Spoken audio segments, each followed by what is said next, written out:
Imagine a world where history's most renowned singles had their own personal theme songs, tracks that blasted their independent spirit for all to hear.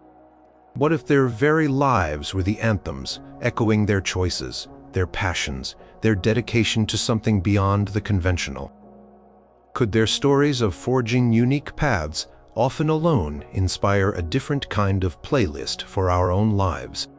Prepare to discover 11 figures from the past whose single-minded, and sometimes simply single, lives composed powerful anthems of their own. What tunes would they have chosen, and what made their solo acts so legendary? Number 11. Leonardo da Vinci, the Infinite Curiosity Singular Path Anthem. Leonardo da Vinci. The name itself conjures images of genius, of art that touches the soul, and of inventions that soared centuries ahead of their time. Born on April 15, 1452, in the Tuscan town of Vinci, Italy, Leonardo was the illegitimate son of a notary, Ser Piero da Vinci, and a peasant woman named Caterina. In an era where family lineage and marriage were cornerstones of society, Leonardo's path was already set to be somewhat different. He never married. He is not known to have fathered any children. For a man of his eventual fame and connections, this was a distinct choice, or perhaps a consequence of a life overwhelmingly filled with other pursuits. His journey into the world of art began around the age of 14, when he was apprenticed to Andrea del Verrocchio in Florence, one of the leading artistic workshops of the day. Leonardo would spend nearly a decade there, learning not just painting and sculpture, but also mechanics, carpentry, metallurgy, and architecture. This period laid the foundation for his multifaceted career. Even then, his talent was evident. Giorgio Vasari, a later art historian, tells a story of Verrocchio being so humbled by his pupil's skill in painting an angel in The Baptism of Christ, around 1475, that he supposedly vowed never to touch colors again. Leonardo's dedication to his art was profound, yet his output of finished paintings is relatively small. Perhaps fewer than 20 surviving works are generally attributed to him. This was not due to a lack of commissions, but to his notoriously slow-working methods, his perfectionism, and his tendency to be distracted by his myriad other interests. Consider the Mona Lisa, arguably the world's most famous painting. Leonardo began work on this portrait of Lisa Gherardini, wife of a Florentine merchant, around 1503. He was still adding touches to it years later, possibly until 1517, carrying it with him from Italy to France. Painting measuring 77 centimeters by 53 centimeters, Schunk is his mastery of sfumato, a technique of blurring sharp outlines by subtle blending of colors or tones. Then there is The Last Supper, a monumental mural commissioned for the refectory of the convent of Santa Maria delle Grazie in Milan.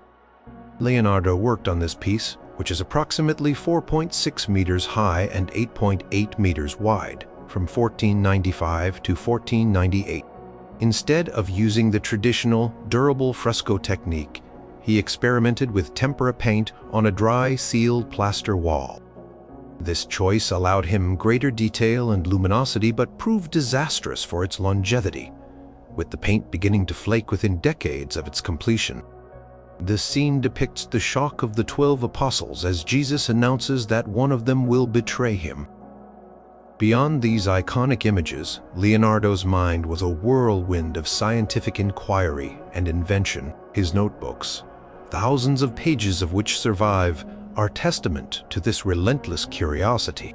It is estimated that over 7,200 pages of his notes and drawings are still in existence, filled with observations on anatomy, botany, geology, optics, hydraulics, and engineering. He wrote in Italian, using a characteristic mirror script from right to left, perhaps for secrecy or simply because he was left-handed and found it easier.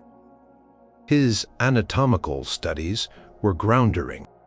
To understand the human form, Leonardo undertook dissections of human corpses, a practice fraught with legal and ethical complexities at the time. It is believed He dissected more than 30 bodies, including men, women of various ages, and even an infant.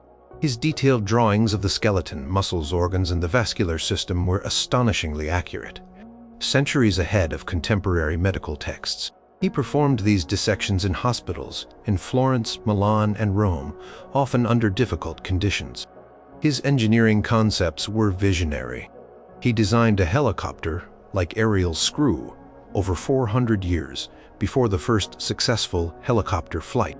He sketched plans for an armored vehicle, a precursor to the modern tank, propelled by men turning cranks. He conceived of a diving suit complete with air hoses and a face mask. He designed bridges, hydraulic machines, and even a mechanical lion that could walk and present lilies from its chest, built for King Francis I of France. While many of these inventions were never built in his lifetime, or were impractical with the materials available, they demonstrate the sheer breadth of his innovative thinking. He spent years observing the flight of birds, hoping to unlock the secret for human flight, filling notebooks with sketches of wings and ornithopters. What of Leonardo's personal life? The sphere that for many culminates in marriage and family. Details are sparse, often filtered through the lens of contemporaries. In April 1476, when Leonardo was 24, court records from Florence show he was anonymously accused of sodomy, along with 3 other young men, in an incident involving a 17-year-old male model named Jacopo Saltarelli. Homosexuality was illegal and punishable by death, though enforcement varied. After 2 hearings, the charges were dismissed for lack of evidence, possibly due to the involvement of individuals from influential families. For much of his adult life, Leonardo was surrounded by pupils and companions. Giacomo Caprotti da Orino, nicknamed Sali, meaning Little Devil, entered Leonardo's household around 1490 at the age of 10. Sali stayed with Leonardo for nearly 3 decades, more a companion and assistant than a significant artist in his own right. Leonardo's writings show a mixture of affection and exasperation for Sali, who was known for his good looks but also for thievery and misbehavior. Sali inherited several works, including possibly the Mona Lisa, upon Leonardo's death. Another devoted pupil, Francesco Melzi, an aristocrat from Milan, joined Leonardo around 1506 and became his principal assistant and heir, organizing and preserving many of his master's notebooks. Contemporaries like Vasari describe Leonardo as possessing great personal beauty, charm, and physical strength. He was said to be a talented musician, able to play the lira da braccio and sing beautifully. There are accounts of his unusual habits, such as his vegetarianism, a rare practice in 15th and 16th century Europe reportedly stemming from a love of animals. He was known to buy caged birds in the marketplace, simply to set them free. Leonardo spent his final 3 years in France, at the Château du Clos-Luce, near Amboise, under the patronage of King Francis I, who deeply admired him. He was given the title First Painter, Engineer, and Architect to the king.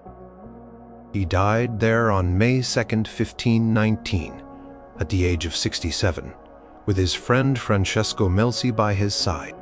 His life was a continuous, unceasing exploration, a singular dedication to understanding and depicting the world in all its complexity. This intense focus, this drive to create and discover, seemed to leave little space for the conventional domestic life of his era. His existence itself was an anthem to the power of human curiosity, a melody of relentless inquiry played out on a grand solitary stage. Number 10. Nikola Tesla, The Electric Dreams, Solitary Genius, Anthem. Nikola Tesla, born on July 10, 1856, in Smiljan, in what was then the Austrian Empire and is now Croatia, was a man whose mind crackled with the energy he sought to harness. An inventor, electrical engineer, mechanical engineer, and futurist. Tesla's contributions laid the groundwork for much of modern alternating current. electrical systems, radio, and countless other technologies. Yet this man who envisioned a world powered by unseen forces, who dreamed of wireless energy transmission and global communication, lived a life marked by intense focus and profound solitude. He never married and was famously celibate, believing that romance and intimate relationships would interfere with his scientific pursuits. Tesla's early life was filled with flashes of the brilliance and eccentricity that would define him. He possessed a photographic memory and an ability to visualize complex inventions in his mind with incredible detail before ever drawing them or building a prototype.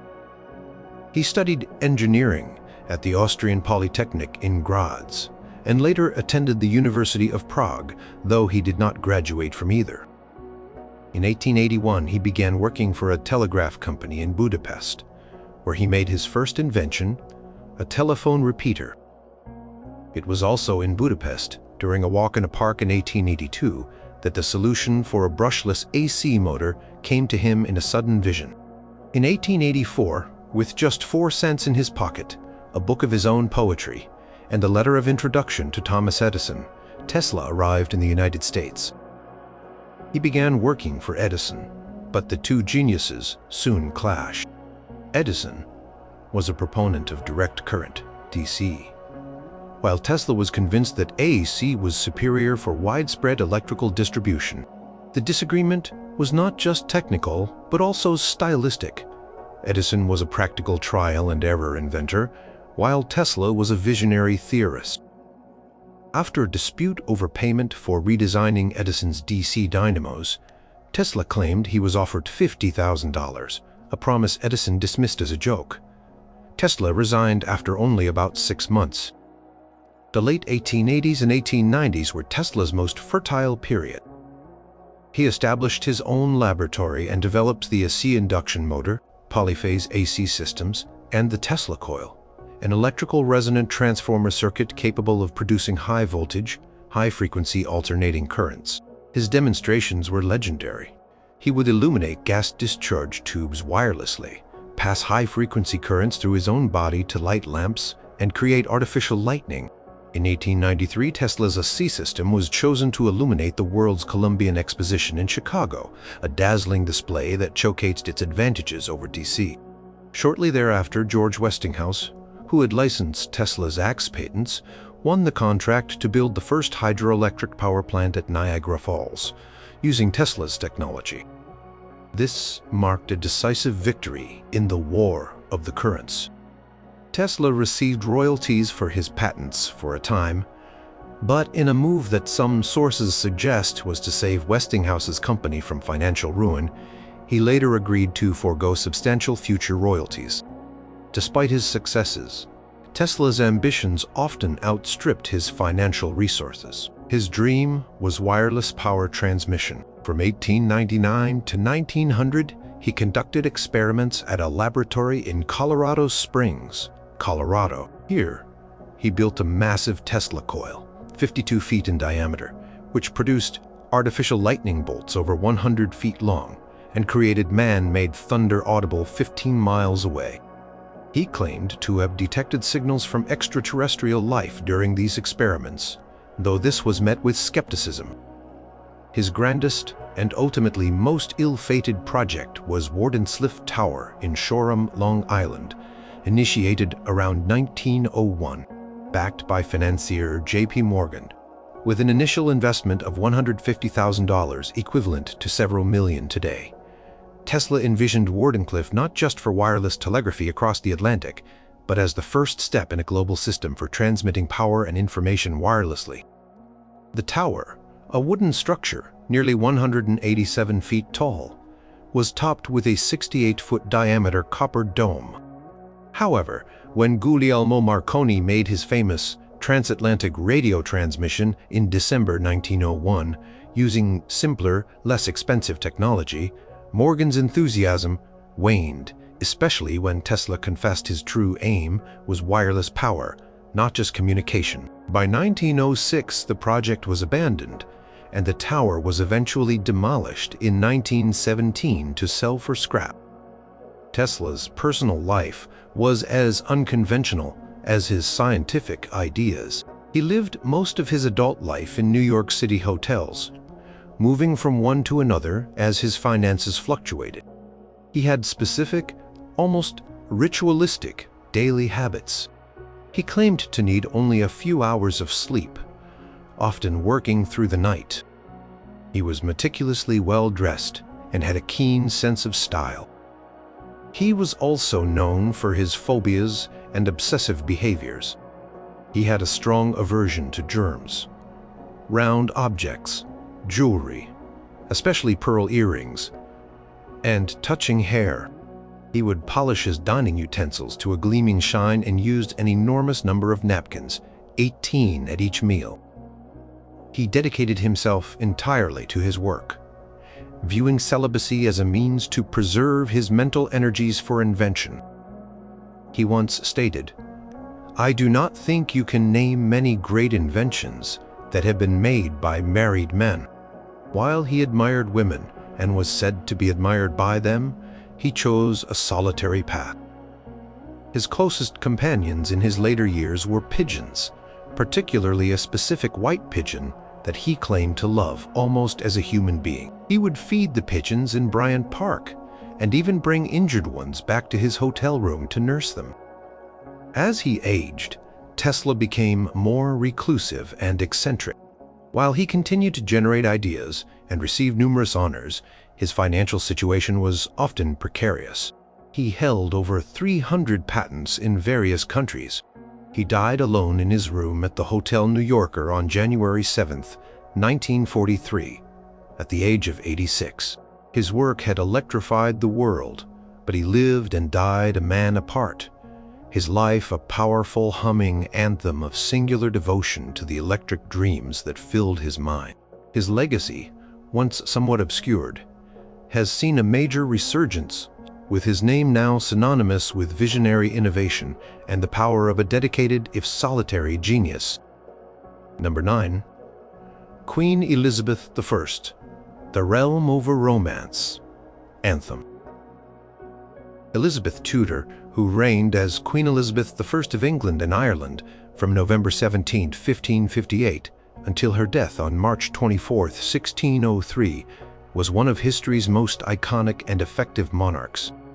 Her 44-year reign, often called the Elizabethan Age or the Golden Age, saw England rise as a major European power with significant cultural flourishing, epitomized by the works of William Shakespeare. Central to Elizabeth's image and her political strategy was her status as the Virgin Queen.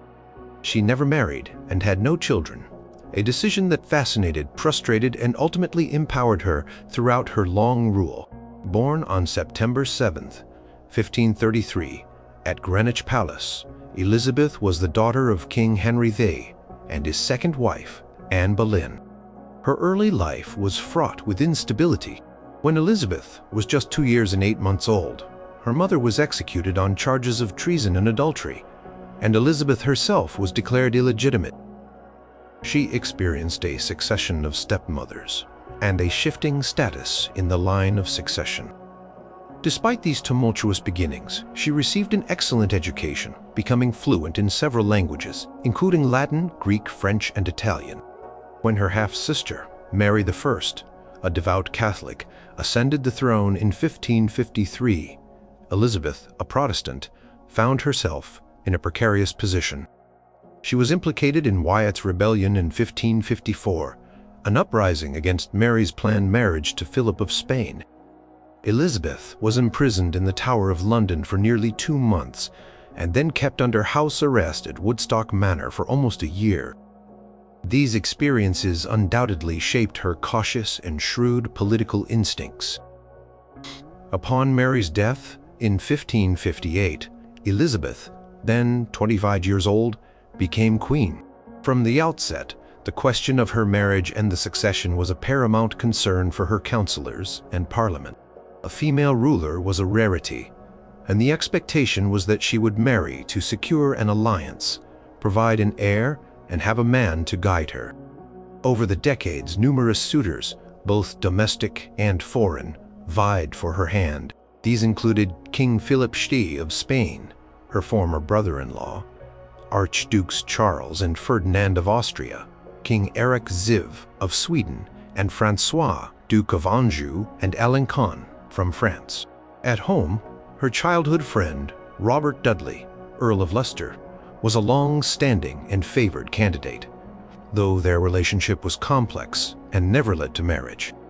Elizabeth skillfully played the diplomatic game of marriage negotiations for years, using the prospect of her hand to her political advantage, balancing rival powers and avoiding foreign entanglements that a marriage alliance might bring.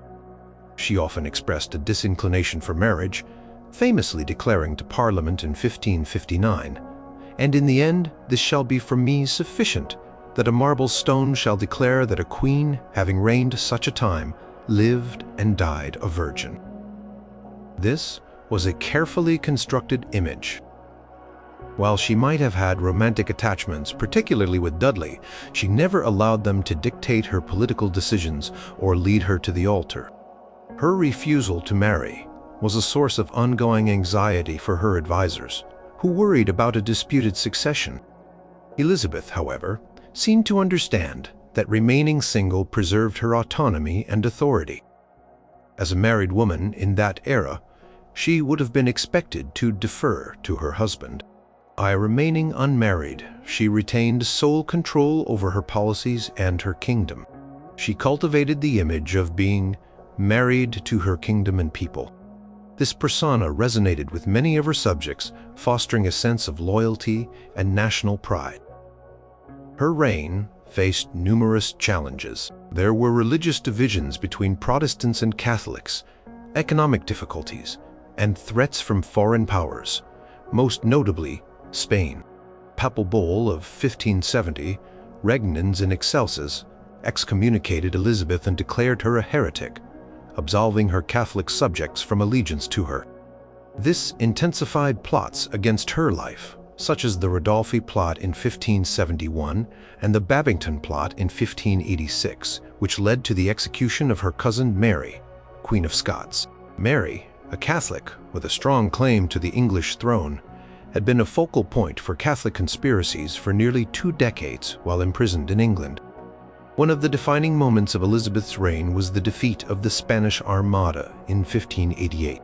King Philip of Spain, angered by English support for Dutch rebels, English privateering against Spanish ships and colonies, and the execution of Mary, Queen of Scots, launched a massive fleet of around 130 ships to invade England. In the face of this formidable threat, Elizabeth delivered a famous speech to her troops at Tilbury.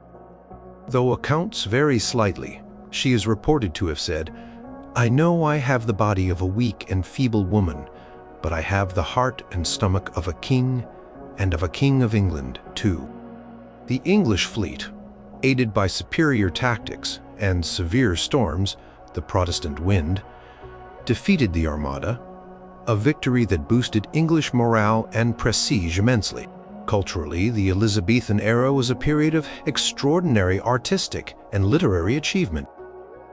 Theaters flourished, and playwrights like William Shakespeare, Christopher Marlowe, and Ben Jonson produced works that are still celebrated today. Exploration and overseas trade expanded, with figures like Sir Francis Drake and Sir Walter Raleigh undertaking voyages that laid the foundations for future British colonial power. Elizabeth I was a master of public relations, carefully crafting her image through portraits, progresses, royal tours, and speeches. She was known for her intelligence, sharp wit, and commanding presence. She could be indecisive but also resolute when necessary. Her mottos included "Video et taceo," "I see and say nothing," and "Semper eadem," always the same, reflecting her cautious and consistent approach to governance. She died at Richmond Palace on March 24, 1603, at the age of 69, having reigned for 44 years and 127 days. She was succeeded by James Vi of Scotland, the Protestant son of Mary, Queen of Scots, thus uniting the crowns of England and Scotland. Elizabeth I left a legacy of a strong, independent England. Her decision to remain unmarried, a bold and unconventional choice for her time, became a cornerstone of her long and successful rule. Her life was an anthem of sovereignty, both personal and national, a clear declaration that her primary commitment was to her realm, a partnership that required no other. Number 8. Isaac Newton, The Universe in My Head, No Room for Two Anthem. Sir Isaac Newton, born prematurely on Christmas Day 1642, by the Julian calendar then in use in England, or January 4th, 1643, by the Gregorian calendar, in Woolsthorpe, Lincolnshire, was a figure who fundamentally reshaped humanity's understanding of the physical world. His work on universal gravitation, the laws of motion, optics, and calculus provided the bedrock for classical physics. Yet this intellectual titan, whose mind delved into the deepest secrets of the cosmos, lived a life largely characterized by intense focus, reclusiveness, and a notable absence of romantic relationships. He never married, and is not known to have had any romantic involvements. Newton's early life was marked by separation and perhaps a sense of abandonment. His father, also named Isaac Newton, died 3 months before he was born. When Isaac was 3 years old, his mother, Hannah Ayscough, remarried and went to live with her new husband, Reverend Barnabas Smith, leaving young Isaac in the care of his maternal grandmother. This separation from his mother is thought by some biographers to have had a profound psychological impact on him, possibly contributing to his later suspicious and solitary nature. He was reunited with his mother only after her second husband died in 1653. He attended the King's School in Grantham. Initially an indifferent student, he reportedly began to apply himself after a fight with another boy, determined to best him academically. His mother hoped he would become a farmer and manage the family estate, but Newton showed little aptitude or interest in agriculture. His schoolmaster, Henry Stokes, and his uncle, William Ayscough, recognized his intellectual promise and persuaded his mother to allow him to prepare for university. In 1661, at the age of 18, Newton entered Trinity College, Cambridge. He initially enrolled as a subsizar, a student who performed menial tasks for wealthier students and fellows in exchange for reduced fees. It was at Cambridge that he immersed himself in the works of contemporary philosophers and mathematicians. However, his formal studies were interrupted when the university closed in the summer of 1665 due to an outbreak of the Great Plague. Newton returned to Woolsthorpe for nearly 2 years. This period of forced isolation from 1665 to 1667 proved to be astonishingly productive, his annus mirabilis, or Year of Wonders. It was during this time that he laid the foundations for his work on calculus, optics, discovering that white light is composed of the spectrum of colors, and the laws of motion and universal gravitation. The famous story of the apple falling from a tree, inspiring his thoughts on gravity, dates from this period at Woolsthorpe. Upon returning to Cambridge, Newton was elected a Fellow of Trinity College in 1667 and appointed Lucasian Professor of Mathematics in 1669 at the young age of 26, a position he would hold for over 30 years. His early work focused on optics. He built the first practical reflecting telescope in 1668, which used mirrors instead of lenses to avoid chromatic aberration, the color fringing seen in refracting telescopes.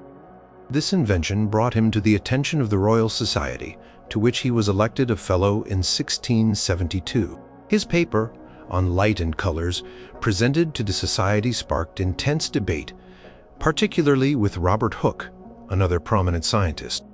Newton, who was highly sensitive to criticism, reacted badly to these disputes and largely withdrew from public scientific discourse for a period. His magnum opus, Philosophiae Naturalis Principia Mathematica, Mathematical Principles of Natural Philosophy, commonly known as the Principia, was published in 1687 with the encouragement and financial support of his friend, astronomer Edmund Halley. In this monumental 3-volume work, Newton formulated his three laws of motion and the law of universal gravitation, which states that every particle of matter in the universe attracts every other particle with a force that is directly proportional to the product of their masses and inversely proportional to the square of the distance between their centers. Principia provided a unified mathematical framework for understanding the movements of celestial bodies, such as planets and comets, as well as terrestrial phenomena, like tides and the falling of objects. It is widely regarded as one of the most important scientific books ever written. Despite his towering intellect, Newton was known for his secretive and often difficult personality. He could be deeply absorbed in his work for days on end, forgetting to eat or sleep. He was intensely private and guarded about his unpublished research. He engaged in bitter priority disputes, most notably with German philosopher Gottfried Wilhelm Leibniz over the invention of calculus. Both are now credited with developing it independently, and with Robert Hooke over optics and gravity. Beyond physics and mathematics, Newton devoted an enormous amount of time to alchemy and biblical chronology and interpretation, subjects that occupied him perhaps even more than the science for which he is famous. He filled millions of words of notes on these esoteric topics, searching for the philosopher's stone and trying to decipher prophecies in the Bible. Much of this work remained unpublished during his lifetime, as alchemy was a secretive practice, and some of his religious views were unorthodox and could have been dangerous to express publicly. He did not believe in the doctrine of the Trinity, a view known as Arianism, which was considered heretical. In 1696, Newton moved to London to take up the post of Warden of the Royal Mint, and in 1699 he became Master of the Mint, a position he held until his death. He took these duties very seriously, overseeing a major recoinage of English currency and pursuing counterfeiters with vigor. He was knighted by Queen Anne in 1705, becoming Sir Isaac Newton. He also served as president of the Royal Society from 1703 until his death, ruling it with a firm hand. There is little evidence of any close personal relationships outside of a small circle of colleagues and protégés. The only recorded hint of a youthful romance is with a Catherine Storer, a stepdaughter of an apothecary in Grantham, before he went to Cambridge. The relationship, if it existed, did not endure. His niece Catherine Barton lived with him in London for many years and acted as his hostess, but Newton himself remained a lifelong bachelor, seemingly consumed by his intellectual labors. His life was a testament to the power of concentrated thought, an anthem resonating with the laws of the universe he worked so diligently to uncover, leaving little space for the complexities of human partnership. He died in his sleep in London on March 20th, 1727, Julian calendar, at the age of 84, and was buried with great honor in Westminster Abbey. Number 7. Ludwig van Beethoven. The Sound and Solitude Anthem. Ludwig van Beethoven, baptized on December 17, 1770 in Bonn, Germany, stands as one of the most revered and influential composers in the history of Western music. His works bridge the classical and romantic eras, encompassing powerful symphonies, expressive piano sonatas, profound string quartets, and a single opera. Beethoven's music is characterized by its emotional depth, its innovative structures, and its heroic spirit. Yet, the life of this musical giant was marked by personal turmoil, including progressive hearing loss, ill health, and a series of unfulfilled romantic aspirations. He never married, though he longed for companionship, and his solitude often found its echo in the profound intensity of his compositions. Beethoven's early musical talent was recognized by his father, Johann von Beethoven, a musician of modest ability who sought to cultivate Ludwig as a child prodigy in the mold of Mozart. Johann was a harsh teacher, and Beethoven's childhood was not always happy. In 1787, at the age of 16, Beethoven traveled to Vienna, then the musical capital of Europe, hoping to study with Mozart. It is uncertain if they met, and Beethoven soon had to return to Bonn due to his mother's failing health. She died shortly thereafter, a significant blow to the young composer. His father's alcoholism worsened, and by his late teens, Ludwig was effectively the head of his family, responsible for his two younger brothers. In 1792, at age 21, Beethoven moved permanently to Vienna to study with Joseph Haydn. He quickly gained a reputation as a brilliant pianist and improviser, and his early compositions began to attract attention. He was supported by a network of aristocratic patrons who recognized his genius. However, around 1796, when he was in his mid-20s, Beethoven began to notice the first signs of deafness. This terrifying affliction would progress relentlessly, eventually leaving him almost totally deaf by the last decade of his life. The onset of his deafness plunged Beethoven into a deep personal crisis. In 1802, while staying in the village of Heiligenstadt outside Vienna, he wrote a poignant document known as the Heiligenstadt Testament, addressed to his brothers but never sent. It reveals his despair over his hearing loss and his thoughts of suicide, but also his resolve to continue living for his art. He wrote, "It was only my art that held me back. It seemed to me impossible to leave the world until I had brought forth all that I felt was within me." This period marked a turning point in his compositional style, ushering in what is often called his heroic middle period, characterized by works of great scale and emotional power, such as the Third Symphony, Eroica, the Fifth Symphony, the Waldstein and Appassionata piano sonatas, and his opera Fidelio. Beethoven's deafness profoundly affected his social life and his ability to perform publicly as a pianist. He became more withdrawn and was often perceived as irritable and misanthropic, though his friends knew him to be capable of great loyalty and affection. His deafness also made romantic relationships more challenging. He fell in love several times, often with women who were aristocratic, unattainable, or already married. One of the most famous and mysterious documents related to his personal life is a letter found among his papers after his death, addressed to an immortal beloved, unsterbliche Geliebte. Written in July 1812, the passionate, anguished letter speaks of deep love and the pain of separation, but the identity of the recipient remains a subject of scholarly debate. Candidates have included Antoni Brentano, a married Viennese aristocrat, and Josephine Brunswick, to whom he had previously been deeply attached. Regardless of her identity, the relationship, like others, did not lead to a lasting union. His desire for family life found some outlet in his relationship with his nephew Karl, whose guardianship Beethoven fought for and won after the death of his brother Caspar Karl in 1815. This relationship, however, was fraught with conflict and caused Beethoven immense stress. He was an overbearing and possessive guardian, and Karl, struggling under the weight of his uncle's expectations, attempted suicide in 1826. Despite his deafness and personal struggles, Beethoven's creative output continued.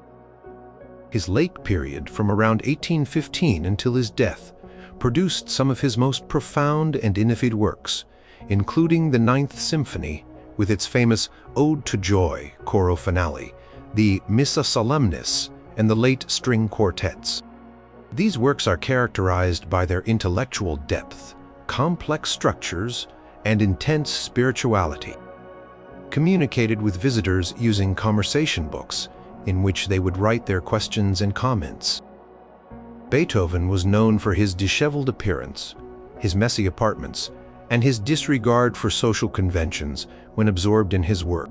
He was a man of strong democratic ideals, initially dedicating his Third Symphony to Napoleon Bonaparte, only to tear up the title page in a rage when Napoleon declared himself emperor.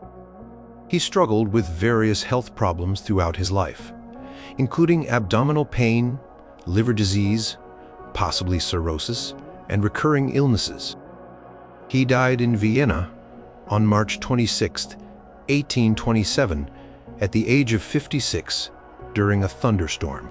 An estimated 20,000 people attended his funeral procession, a testament to the immense esteem in which he was held. Though he never found lasting romantic partnership and endured profound personal suffering, Beethoven's life was an extraordinary anthem of artistic triumph over adversity. His solitude, whether chosen or imposed by his circumstances, and his deafness, became a crucible in which he forged music of unparalleled power and enduring humanity, a sound that continues to resonate deeply with listeners more than 2 centuries later. His music often speaks of struggle, resilience, and ultimate joy, reflecting the complexities of his own unpartnered yet immensely rich inner world. Number 6. Florence Nightingale. The Calling Before Companionship Anthem. Florence Nightingale, born on May 12, 1820, in Florence, Italy, into a wealthy British family, was a pioneering figure in nursing whose work revolutionized healthcare practices and established nursing as a respected profession for women. Her name became synonymous with compassion and tireless dedication, particularly for her work during the Crimean War. Nightingale's life was driven by what she perceived as a divine calling to service, a calling so powerful that she chose it over the conventional path of marriage and domesticity expected of women of her social class in Victorian England. Nightingale received a broad classical education from her father, William Edward Nightingale, which was unusual for girls at the time. She was intelligent, strong-willed, and from an early age felt a deep sense of purpose. In 1837, at the age of 16, she recorded in her diary that she experienced what she described as a call from God to do His work, though the specific nature of this work was not immediately clear to her. Over time, she became convinced that her mission was in nursing, a field then considered menial and disreputable, often undertaken by uneducated and untrained women. Her ambition to become a nurse met with strong opposition from her family, particularly her mother and older sister, Parthenope. They envisioned a traditional life for Florence, marriage to a man of suitable standing and a comfortable existence as a wife and mother. Nightingale received several marriage proposals, most notably from Richard Monckton Milnes, a politician and poet, whom she found charming and intelligent. She agonized over his proposal for 9 years before ultimately rejecting him in 1849. She wrote that she was drawn to him, but feared that marriage would intellectually and spiritually stifle her, preventing her from pursuing her true calling. She later wrote, "I have an intellectual nature which requires satisfaction, and that would find it in him. I have a passionate nature which requires satisfaction, and that would find it in him. I have a moral, an active nature, which requires satisfaction, and that would not find it in his life." Determined to gain practical experience, Nightingale visited hospitals and studied healthcare practices. In 1850 and 1851, she spent several months training as a nurse at the Institution of Protestant Deaconesses in Kaiserswerth, Germany. In 1853, she became the superintendent of the Institute for the Care of Sick Gentlewomen in Harley Street, London. Her efficiency and organizational skills were immediately apparent. Her most famous contribution came during the Crimean War, 1853–1856. Reports from the front described horrific conditions for sick and wounded British soldiers. In October 1854, Sidney Herbert, the Secretary at War and a friend of the Nightingale family, asked Florence to lead a party of 38 volunteer nurses to the military hospital at Scutari, near Constantinople. What she found there was appalling. Overcrowded, filthy wards, inadequate sanitation, rampant infections like cholera and typhus, and a severe shortage of medical supplies. Soldiers were dying, more from disease than from battle wounds. Nightingale and her team set about transforming the hospital. She enforced strict hygiene standards, improved sanitation, procured supplies, established a laundry, and reorganized the kitchens to provide better nutrition. She was a formidable administrator, often battling bureaucratic indifference and resistance from military officials. She famously made rounds of the wards at night carrying a lamp, earning her the enduring moniker, the Lady with the Lamp, from the grateful soldiers. Under her supervision, the mortality rate at the Scutari Hospital dropped dramatically from a reported 42% to around 2%. Upon her return to England in 1856, Nightingale was hailed as a national hero. However, she largely shunned public attention, preferring to work behind the scenes to promote healthcare reform. She was a brilliant statistician and used data to advocate for her causes. She compiled extensive reports, such as her 830-page Notes on Matters Affecting the Health, Efficiency, and Hospital Administration of the British Army, 1858, which used pioneering graphical representations of statistics, like the polar area diagram, sometimes called a Nightingale-Rose diagram. Her work led to significant reforms in military healthcare and hospital design. In 1860, she established the Nightingale Training School for Nurses at St. Thomas's Hospital in London, the first secular nursing school in the world. This laid the foundation for professional nursing education, emphasizing rigorous training, hygiene, and patient observation. Her book, Notes on Nursing: What It Is and What It Is Not, 1859, became a standard textbook and was translated into many languages. For much of her later life, from around 1857 onwards, Nightingale suffered from chronic ill health, possibly brucellosis contracted during the Crimean War, which often confined her to her bed. Despite this, she remained incredibly productive, conducting extensive correspondence, writing numerous books and pamphlets, and advising on public health matters both in Britain and internationally, including India. She never married, dedicating her entire life to her work. Her singular focus was her calling, which she pursued with unwavering determination and intellect. She once wrote, "I think one's feelings waste themselves in words. They ought all to be distilled into actions which bring results." Florence Nightingale died on August 13, 1910, in London at the age of 90. She had transformed nursing from a low-status job into a vital and respected profession. Her life was an anthem of dedicated service and intellectual power, a testament to a woman who chose a path of profound impact over personal partnership, believing her mission was her truest companion. Her legacy continues to inspire healthcare professionals around the world. Number 5. Henry David Thoreau. The Deliberate Life, Solo Journey, Anthem. Henry David Thoreau, born David Henry Thoreau on July 12, 1817, in Concord, Massachusetts, was an American essayist, poet, philosopher, abolitionist, naturalist, and historian. He is best known for his book, Walden, or Life in the Woods, a reflection upon simple living in natural surroundings, and his essay, Civil Disobedience, originally published as Resistance to Civil Government, an argument for disobedience to an unjust state. Thoreau's life was a conscious experiment in living deliberately, often choosing solitude and self-sufficiency over societal norms, including the conventional path of marriage. Thoreau grew up in a modest New England family. He attended Concord Academy and then Harvard College, graduating in 1837. After a brief stint as a school teacher, he struggled to find a settled profession. He worked at various times as a surveyor, a pencil maker in his family's business, and a handyman. Pivotal influence in his life was Ralph Waldo Emerson, the leading figure of the Transcendentalist movement, who became Thoreau's mentor and friend. Transcendentalism emphasized intuition, individualism, and a deep connection with nature.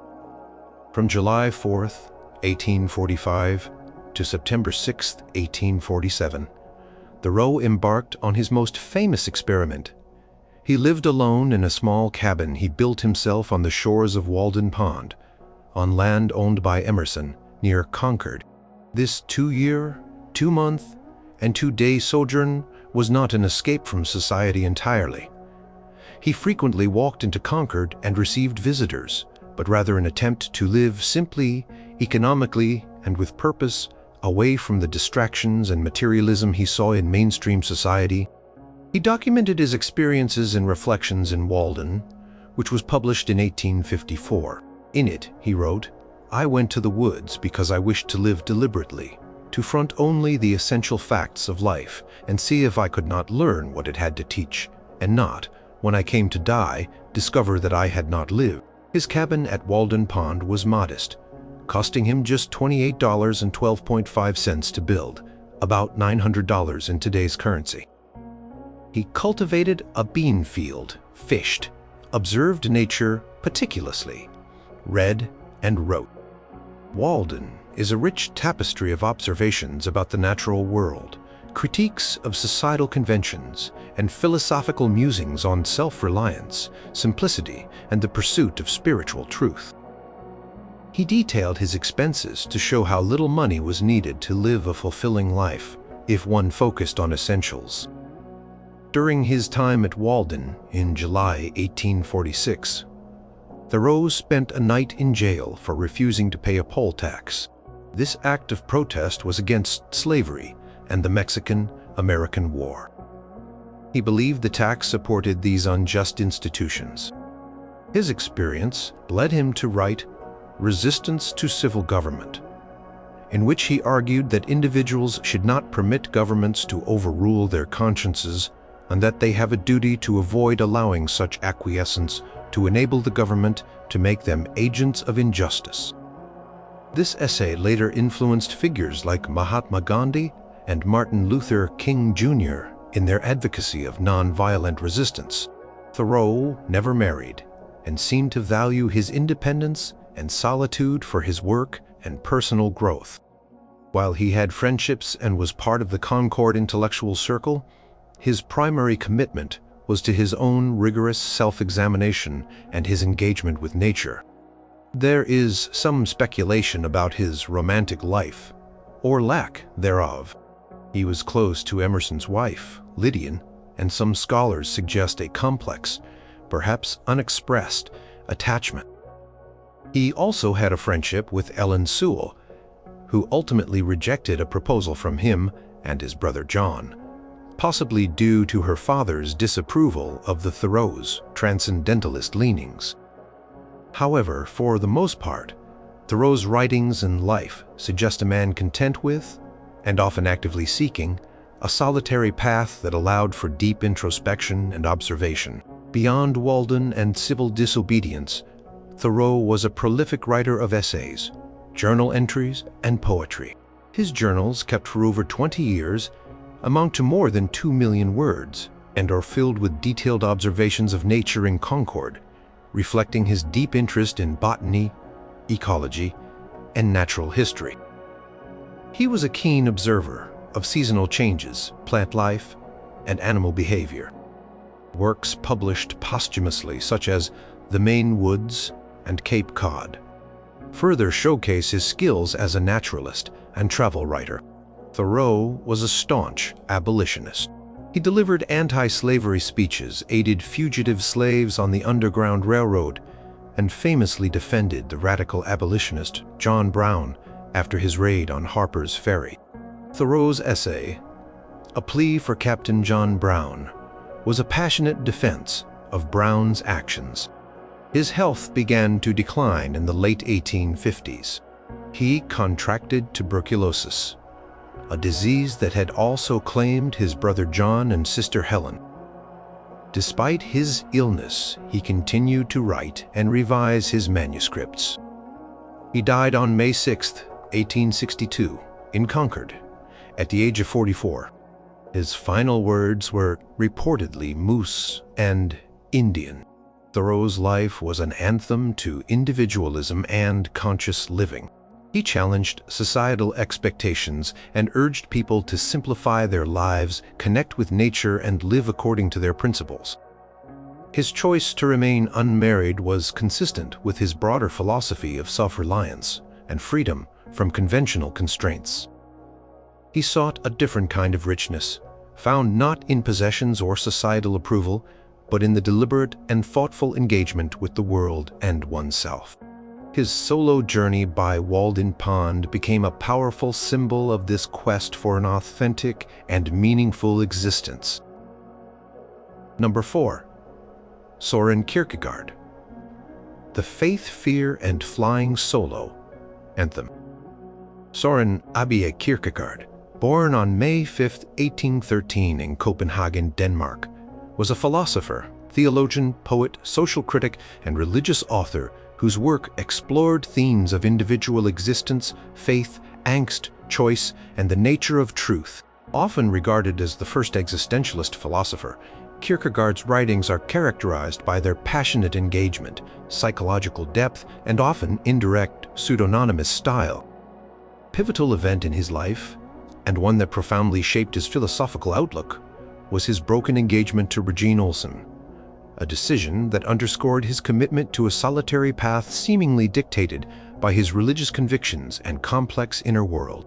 Kierkegaard was the youngest of 7 children. His father, Michael Pedersen Kierkegaard, was a wealthy, deeply religious, and melancholic man whose piety and anxieties cast a long shadow over Søren's upbringing. The young Kierkegaard inherited his father's intellect and introspective nature, as well as a sense of inherited guilt stemming from his father's past transgressions. He studied theology at the University of Copenhagen, though his interests were broad, encompassing philosophy and literature. In 1837, Kierkegaard met Regine Olsen, then a young woman of 15. He was 24. He was immediately captivated by her, and after a 3-year courtship, they became engaged in September 1840. However, just under a year later, in August 1841, Kierkegaard abruptly broke off the engagement. This decision caused immense pain to both him and Regine, and it became a central recurring theme in his subsequent writings, often explored through various pseudonyms and allegorical narratives. His reasons for ending the engagement are complex and have been much debated. He himself offered various explanations, often couched in obscure terms. He spoke of a thorn in the flesh, a deep-seated melancholy, a sense of unsuitability for marriage, and a belief that his specific religious calling or divine orders required him to remain alone. He seemed to believe that his introspective, often tormented nature and the demands of his philosophical and religious mission were incompatible with the happiness and stability of married life. He may have felt he could not subject Regine to his own inner struggles, or that marriage would compromise the singular dedication his work required. He even tried to make Regine believe he was a scoundrel, perhaps to make the separation easier for her, though it deeply wounded her. Regine later married Johann Friedrich Schlegel, a civil servant, and moved with him to the Danish West Indies for a period. Kierkegaard continued to follow her life from afar, and she remained a significant, albeit absent, presence in his emotional and intellectual landscape. The breaking of the engagement coincided with the beginning of Kierkegaard's most intensely productive literary period. Between 1843 and 1846 stakes, including Either or, 1843, Fear and Trembling, 1843, Repetition, 1843, Philosophical Fragments, 1844, The Concept of Anxiety, 1845, Stages on Life's Way, 1845. These works explore different stages or spheres of existence: the aesthetic, focused on pleasure and immediate experience; the ethical, focused on duty and universal moral principles; and the religious, focused on faith and the individual's relationship with God. Kierkegaard was a fierce critic of the established Danish Lutheran Church, which he saw as having become complacent and worldly, reducing Christianity to a matter of social convention rather than passionate individual commitment. He also criticized the abstract philosophical systems of his time, particularly Hegelianism, for neglecting the lived experience and subjective truth of the individual. For Kierkegaard, truth was not something to be discovered through detached reason alone, but something to be lived.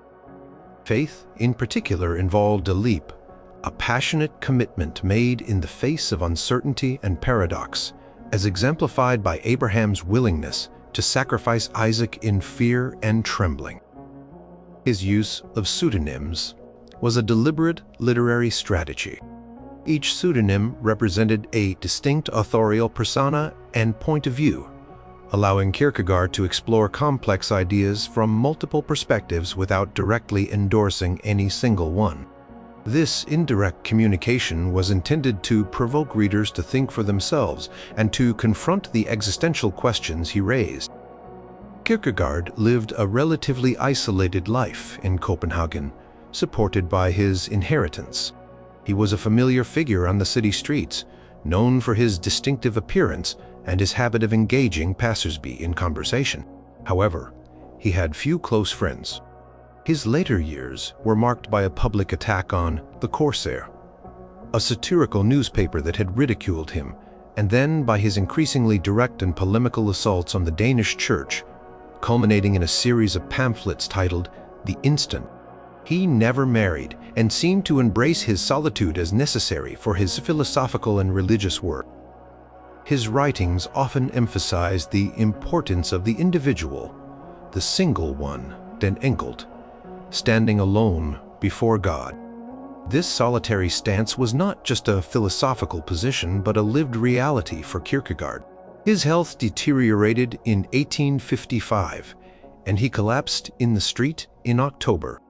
He died in Frederiks Hospital in Copenhagen on November 11, 1855, at the age of 42, having refused communion from a pastor of the established church.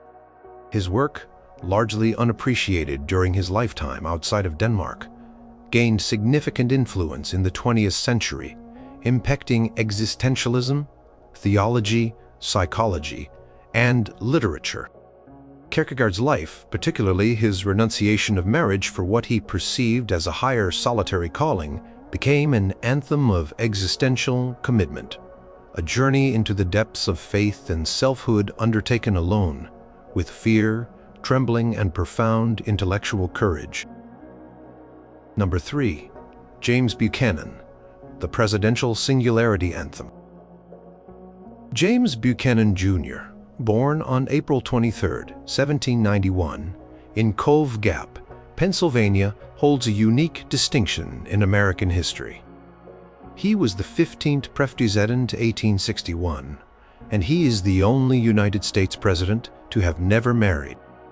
His presidency was fraught with mounting sectional tensions over slavery, culminating in the secession of Southern states and the outbreak of the Civil War shortly after he left office. Buchanan's lifelong bachelorhood has been a subject of curiosity and speculation, adding another layer to the complex legacy of a president who governed on the precipice of national crisis. Buchanan came from a prosperous merchant family.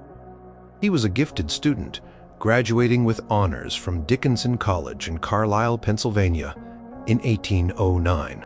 He then studied law and was admitted to the bar in 1812, quickly establishing a successful legal practice in Lancaster, Pennsylvania. His political career began with his election to the Pennsylvania House of Representatives in 1814.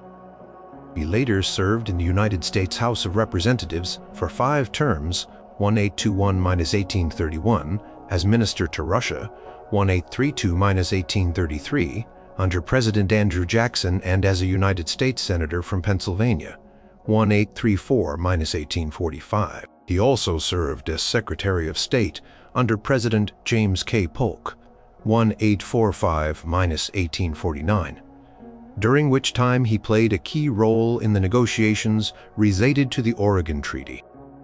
He was later appointed Minister to Great Britain, 1853–1856, by President Franklin Pierce. His extensive experience in various branches of government made him a strong candidate for the presidency. In 1856, The Democratic Party nominated him, and he won the election, benefiting from being out of the country as minister to Great Britain during the heated debates over the Kansas-Nebraska Act, which had inflamed sectional passions. The defining aspect of Buchanan's personal life, in terms of public record, was his bachelorhood. In 1819, when Buchanan was 28, he became engaged to Anne Coleman, the daughter of a wealthy iron magnate in Lancaster. Anne was 23. However, the engagement was short-lived and ended tragically. Accounts suggest that Buchanan may have been perceived by Anne and her family as being more interested in her fortune or his burgeoning career than in her. Perhaps he spent too little time with her due to his legal and political ambitions. In December 1819, while visiting relatives in Philadelphia, Anne Coleman died suddenly, possibly by suicide from an overdose of laudanum, although the exact cause remains unclear. Buchanan was devastated and wrote a letter to her father requesting permission to attend the funeral, but this was denied. He vowed never to marry, and he kept this vow for the rest of his life. The loss of Anne Coleman undoubtedly had a profound impact on Buchanan. He wrote years later, "I feel that happiness has fled from me forever." While it is impossible to know the full extent of its influence on his decision to remain single, it is the most cited reason. As president, his niece, Harriet Lane, served as White House hostess, a role she fulfilled with grace and popularity. Buchanan's presidency was dominated by the escalating crisis over slavery. He believed that slavery was morally wrong, but that the Constitution protected the rights of slaveholders. He sought to maintain the Union by finding compromises between North and South, often appearing to appease Southern interests. Key events during his term included the Dred Scott Supreme Court decision in 1857, which declared that African Americans were not citizens and that Congress had no power to prohibit slavery in the territories, the Panic of 1857, the sharp economic downturn, and John Brown's raid on Harper's Ferry in 1859. Buchanan's attempts to navigate these crises were largely unsuccessful in quelling the growing animosity. He opposed secession legally, but believed he had no constitutional power to prevent states from leaving the Union by force. After Abraham Lincoln's election in November 1867, Southern states seceded before Buchanan left office in March 1861. His perceived inaction during this period led to widespread criticism, and he is often ranked by historians as one of the least successful presidents. He retired to his estate, Wheatland, near Lancaster, Pennsylvania, where he spent his remaining years defending his administration. He published a memoir, Mr. Buchanan's Administration on the Eve of the Rebellion, in 1866. Some historians have speculated about Buchanan's sexuality, pointing to his close and long-standing friendship with William Rufus King, a Democratic senator from Alabama who later became vice president under Franklin Pierce. The two men lived together in a Washington boarding house for more than a decade when both were in Congress. Contemporaries sometimes referred to them with terms like Siamese twins. King described their relationship as a communion. However, there is no definitive historical evidence to confirm a romantic or sexual relationship, and interpreting such relations through a modern lens can be problematic. Whatever the nature of their bond, King died in 1853, 4 years before Buchanan became president. James Buchanan died at Wheatland on June 1st, 1868, at the age of 77. His life as America's only bachelor president remains a unique footnote in the nation's history. His personal anthem, if he had one, might have been a somber tune, reflecting a private sorrow and a public life overshadowed by the immense tragedy of a fracturing nation. His singularity in never marrying set him apart, just as the immense challenges of his era defined his difficult and often criticized presidency. Number 2. Beau Brummel. The Elegance Over Attachment Anthem. George Brian Beau Brummel, born on June 7, 1778, in London, was the arbiter of fashion in Regency England, a man whose style and wit set the standard for dandyism and profoundly influenced men's attire for generations. Brummel's life was a performance of elegance, refinement, and carefully cultivated nonchalance. He valued social standing and personal presentation above almost all else, and while he was a celebrated figure in high society for a time, he never married, his devotions seemingly reserved for the art of being Beau Brummel. Brummel was not born into the highest echelons of the aristocracy. His grandfather was a shopkeeper, and his father, William Brummel, rose through diligence to become private secretary to Lord North, the Prime Minister. This position allowed William to accumulate a modest fortune, which Beau and his elder brother inherited upon their father's death in 1794. Beau attended Eton College, where he was noted for his wit and fastidious dress, earning the nickname Buck Brummel. He then briefly attended Oriel College, Oxford. In 1794, at the age of 16, Brummel obtained a commission as a cornet in the 10th Royal Hussars, the prestigious regiment of George, Prince of Wales, the future King, George I. Prince was captivated by Brummel's charm, wit, and impeccable sense of style, and a close friendship developed. Brummel rose rapidly through the ranks, becoming a captain by 1796. However, he reportedly found military life tiresome, especially when his regiment was transferred from London to Manchester. Legend has it, he complained, "I really could not go. I have heard that Manchester is a very damp, unpleasant place." He resigned his commission in 1798, having come into his full inheritance. With his fortune estimated at around £20,000 to £30,000, a considerable sum at the time, though not inexhaustible, Brummel established himself as a man of fashion in London. He took rooms in Mayfair and became the undisputed leader of the city's social scene. His style was revolutionary. He rejected the ornate and powdered fashions of the 18th century, the silks, brocades, and elaborate wigs, in favor of understated elegance, meticulous tailoring, and pristine cleanliness. His uniform typically consisted of a perfectly cut dark coat, often blue, full-length trousers or pantaloons, rather than knee breeches, and, most importantly, an intricately tied, starched white cravat or neckcloth. The art of tying the cravat was central to his toilette, a process that could reportedly take hours, with numerous failed attempts discarded. Personal hygiene was paramount. Brummel was said to bathe daily and change his linen frequently, habits that were not universal at the time. His influence extended beyond clothing. He dictated manners, taste, and social conduct. His approval could make a person's social career, and his disdain could ruin it. He was known for his cool, impertinent wit and his ability to deliver cutting remarks with an air of detached amusement. For nearly 2 decades, from the late 1790s to around 1816, he reigned supreme in the world of London dandyism. His association with the Prince of Wales gave him immense social cachet. He was a member of exclusive clubs like White's and Watier's. However, Brummel's extravagant lifestyle, which included gambling, eventually outstripped his inheritance. His relationship with the Prince of Wales also soured.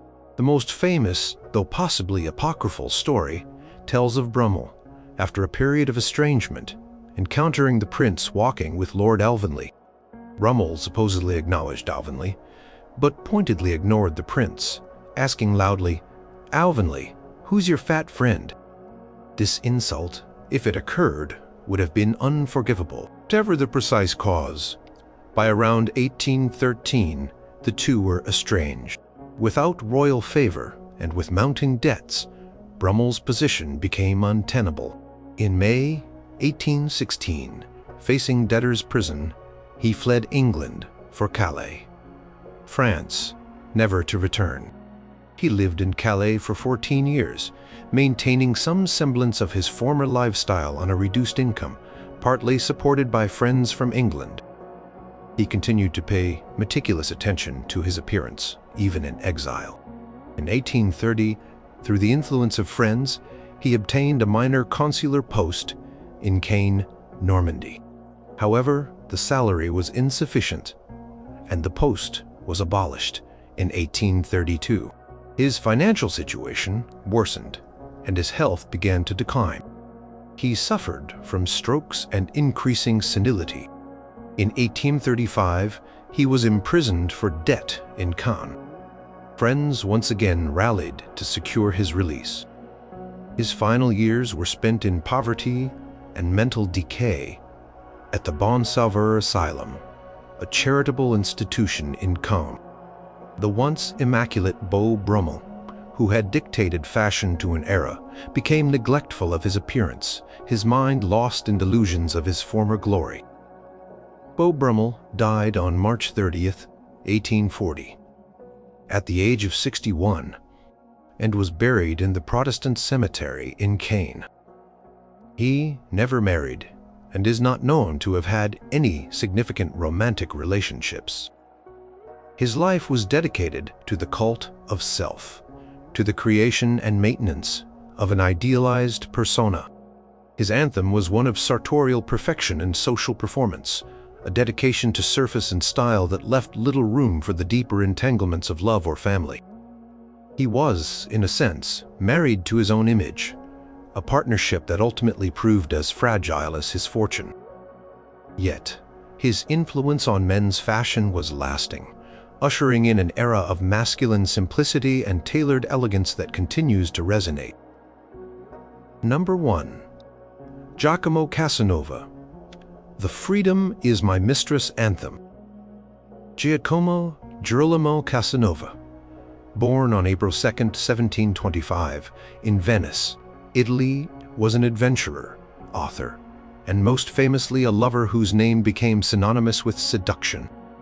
His autobiography, Histoire de ma vie, Story of My Life, is a sprawling, candid, and often scandalous account of his travels, escapades, and numerous romantic conquests across 18th century Europe.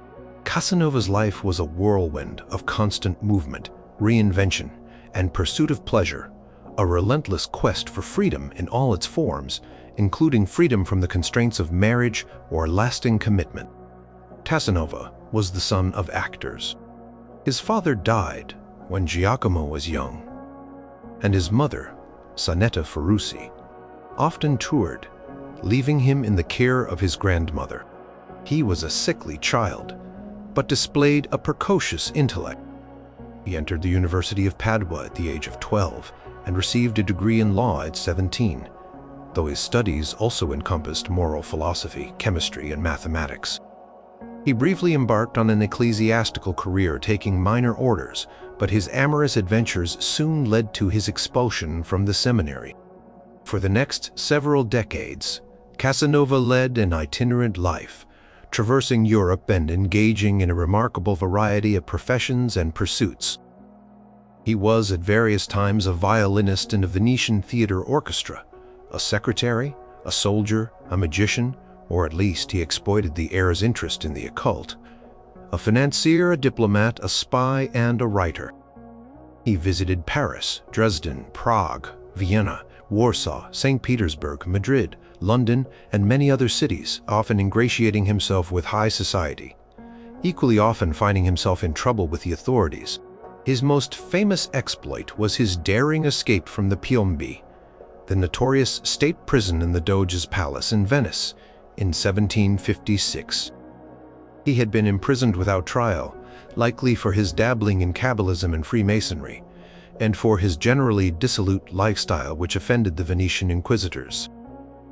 His detailed account of the meticulous planning and execution of his escape, which involved breaking through the roof, is one of the highlights of his autobiography and cemented his legend as a resourceful and audacious adventurer.